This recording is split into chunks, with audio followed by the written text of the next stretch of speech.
सरकार बैठ जाएगी, भजनलाल नतमस्तक हो जाएगा। आप क्या समझ रहे हो?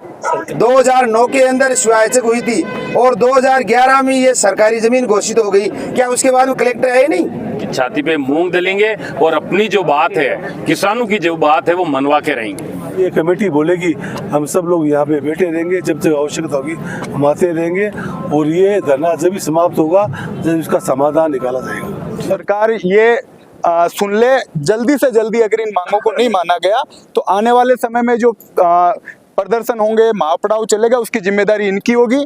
आप डीडोना कुचामन जिला मुख्यालय के ठीक सामने सोमवार प्रातः से महापड़ाव शुरू हो गया है।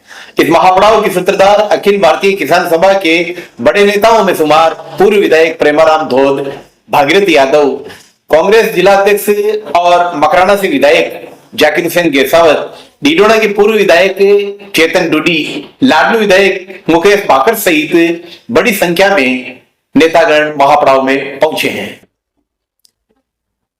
आसपास के ग्रामीण क्षेत्रों से सैकड़ों किसान इस पड़ाव का हिस्सा बने हैं। वहीं लॉ एंड ऑर्डर और सुरक्षा की दृष्टि से पुलिस और प्रशासन पूर्ण रूप से सतर्क नजर आ रहे हैं। संघर्ष समिति और पड़ाव संयोजक भागीरथ यादव ने जिला कलेक्टर पर वादाखिलाफी का आरोप लगाया है। उन्होंने महापड़ाव को अनिश्चितकालीन के लिए जारी रखने की भी घोषणा की। आपको आश्वासन दिया था, लेकिन उसके बावजूद भी कई जमीनों के पट्टे जारी कर दिए। क्या कहेंगे आप इस मामले में? भजनलाल सरकार झूठी सरकार है और जब से पर्ची सरकार बनी है तब से इनके आश्वासन भी झूठे हैं। अभी 27 तारीख को हमारा कलेक्टर महोदय से बातचीत हुई और कलेक्टर ने हमें कमिटमेंट किया कि अब मैं नहीं कहूंगा सरकार का ऑर्डर नहीं आएगा तब तक। लेकिन उसके बाद में इन्होंने यातायात पुलिस का पट्टा जारी किया है और एक पट्टा और जारी किया है। अभी 13 फाइल कलेक्टर के पास और पड़ी है तैयार और मुझे विश्वास है कि ये कलेक्टर वो भी फाइल पट्टा जारी करेंगे। तो ये उसी दिन इसीलिए हमने महापड़ाव की घोषणा की थी कि हमें कलेक्टर पर बिल्कुल भी विश्वास नहीं है। ये सरकार झूठी सरकार है, डीडोना के किसानों को ये बेदखल करना चाहती है। लेकिन आज आपने देख लिया होगा कि 36 कौम के लोग यहाँ आए हैं और आने वाले दिनों में ये कारवां बढ़ेगा, कलेक्टर को घेरेंगे और इस कलेक्टर को यहाँ से भगाने का काम करेंगे, क्योंकि ये कलेक्टर बदसूत्र लग रहा है कि यहाँ से इन किसानों की जमीन के ऊपर कब्जा किया जाए। इसीलिए हमारी अखिल भारतीय किसान सभा संघर्ष समिति पूरी मुस्तैद है। आपने देखा होगा सामने हमने पूरा व्यवस्था कर ली है खाने की, रात को यही खाएंगे, यही सोएंगे और इस लड़ाई को और आगे बढ़ाएंगे, क्योंकि इस कलेक्टर को अभी 1 इंच भी जमीन नहीं जाने देंगे किसानों की। ये हमने के साथ साथ में कानूनी लड़ाई भी आप हाँ, आपकी बात सही है। कानूनी लड़ाई जो ये कलेक्टर ने पट्टे आवंटन किए, माननीय उच्च न्यायालय ने उस पर स्टे दिया है। ये कितनी बड़ी किसानों की जीत है कि ये लीगल नहीं किया, इन्होंने अनलीगल किया है। संघर्ष समिति क्या न्यायालय की शरण में जाएगी? संघर्ष समिति ही न्यायालय की शरण में जाएगी। संघर्ष समिति के साथ साथ में जितने भी खातेदार है सब न्यायालय की शरण में भी जाएंगे और ज्यादा हम जनता की शरण में जाएंगे। जनता को साथ में लेकर के यहाँ लड़ाई लड़ेंगे और इस लड़ाई को अंजाम तक पहुंचाएंगे, क्योंकि ये सोचती है सरकार विशेष की लड़ाई है, ये केवल माइनॉरिटी की लड़ाई है। आज आपने देखा होगा ये वर्ग विशेष की लड़ाई नहीं रही है, ये राजस्थान के किसानों की लड़ाई है और किसान अपना हक लेके रहेगा। जिस आपने अभी एक सवाल किया था कि पिछली सरकारें, मैं कहता हूं इतने कलेक्टर आए आज तक, ये 2009 के अंदर शिवायत हुई थी और 2011 में ये सरकारी जमीन घोषित हो गई। क्या उसके बाद में कलेक्टर है नहीं? एक ही कलेक्टर ने नहीं छेड़ा इस किसानों को। लेकिन ये कलेक्टर अभी ये सरकार चेंज होते ही इस सरकार की मंशा एक ही है कि माइनॉरिटी के लोगों को यहाँ से चुन चुन के इनको बेदखल करे, लेकिन कतई नहीं होगा। ये सैलाब उमड़ेगा और जिस तरह से हमारे साथी कह रहे थे कि अभी ये टेंट इतना है, आगे और बड़ा होगा और राजस्थान नहीं हिंदुस्तान के नेता आएंगे यहाँ पे। और मैं तो यहाँ के स्थानीय विधायक को भी सद्बुद्धि दूंगा, सद्बुद्धि के लिए कहूंगा कि आप लोग इसको राजनीति में मत ले जाइए। जिस तरह से ये जो माहौल बना है इसमें शामिल होइए। ये आप हम सब के लोग हैं, ये बेचारे गरीब लोग हैं, इनकी कोई सुनने वाला नहीं है। जब आज इस मौके पे राजनीति होगी तो इनके साथ में बहुत बुरा होगा, यही मैं अपील करना चाहूंगा। वहीं दूसरी तरफ कांग्रेस के जिलाध्यक्ष जाकिर हुसैन गेसावत ने कहा कि किसानों के इस आंदोलन में कांग्रेस पार्टी हमेशा पीड़ितों के साथ रहेगी। आंदोलन जारी है और आज धरने में आप लोग भी शामिल हुए हैं। क्या कहेंगे इस पूरे धरने को लेकर? किसानों की जमीन किस तरह से उनको वापस दिलाने के लिए आगे लड़ाई लड़ी जाएगी? देखो, जो किसान पिछले 70-80 सालों से उसमें खेती कर रहा है उसमें मतलब धान गेहूं अनाज उगा रहा है, आज उस किसान को बेदखल किया जा रहा है। पिछले 1.5 सालों से ये आंदोलन चालू है, वो चालू होते होते आज ये बड़ा रूप ले लिया है। 27 तारीख को जब कलेक्टर साहब के यहाँ पे घेराव हुआ था, वो कलेक्टर साहब बैठ के हमारी मांगे रखी गई थी, उसमें कलेक्टर साहब ने आश्वासन दिया था कि सारी मांगे आपकी पूरी कर दी जाएगी और मैं इसके अंदर आगे कार्रवाई नहीं करूंगा। उसके बावजूद भी ये सुनने को आ रहा है कि कलेक्टर उसमें आगे कार्रवाई करके वो अन्य के नाम खरीदा नाम चढ़ाया जा रहा है, जिसको लेके आज अनिश्चितकाल के लिए धरना प्रदर्शन किया गया है। मैं धन्यवाद देता हूँ मंच में बैठे सभी लोगों का। एक ये मिसाल बनी है जो 36 कौम की हिंदू मुसलमान सब ये किसान का नारा लेके आज ये धरना दिया जा रहा है। इसके लिए मैं सभी नेताओं का, सभी यहाँ आए किसानों का धन्यवाद देता हूँ। और इसके लिए मैं, हमारी पार्टी जब ये कमेटी बोलेगी हम सब लोग यहाँ पे बैठे रहेंगे, जब आवश्यकता होगी हम आते रहेंगे और ये धरना जब भी समाप्त होगा जब इसका समाधान निकाला जाएगा। सर इस पर जो है लगातार पिछले 20 साल से जो है वो सरकार कानून बना रही है, जमीनें छीनने की कोशिश कर रही है। इस 20 साल में 2 बार कांग्रेस की भी सरकार रह गई। देखो, कांग्रेस सरकार ने कभी ऐसा नहीं किया। ये बीजेपी सरकार जो सरकार है, जो हमेशा किसानों के खिलाफ रही है, ये हमेशा उद्योगपति के बारे में सोचती है।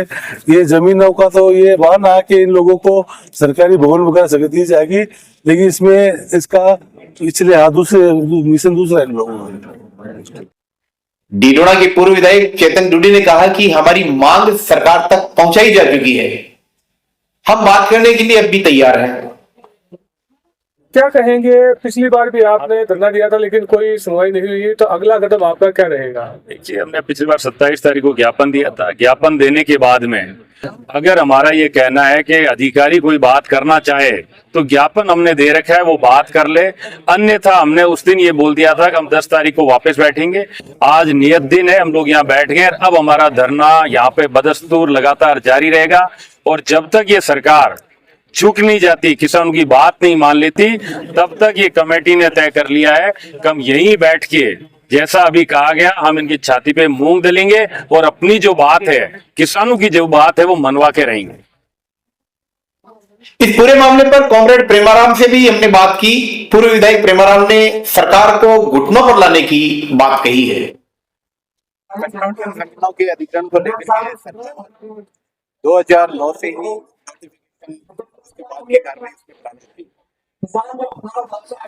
आप खुद विधायक रहे, क्या कहना चाहेंगे इस पूरे प्रक्रिया? देखिए, ये भारतीय जनता पार्टी है, ये हिटलर के आदर्शों पे चलने वाले लोग हैं। इसलिए भारतीय जनता पार्टी चाहती है न केवल कस्टोडियन जमीन का ही सवाल नहीं है, जमीन सारी की सारी जमीन हड़प करके अडानी कंपनी को देने के लिए पहले 5 दफा भूमि अधिग्रहण लेकर के आए थे, फिर 3 कृषि कानून लेकर के आए। भारत की जनता ने एकता बना करके जब इनको नाक रगड़ा और भारत के प्रधानमंत्री नरेंद्र मोदी को माफी मांगते हुए 3 कृषि कानून वापस लेने पड़े। कस्टोडियन की जमीन का कहाँ सवाल है, आपको पता नहीं है, ये भारत है।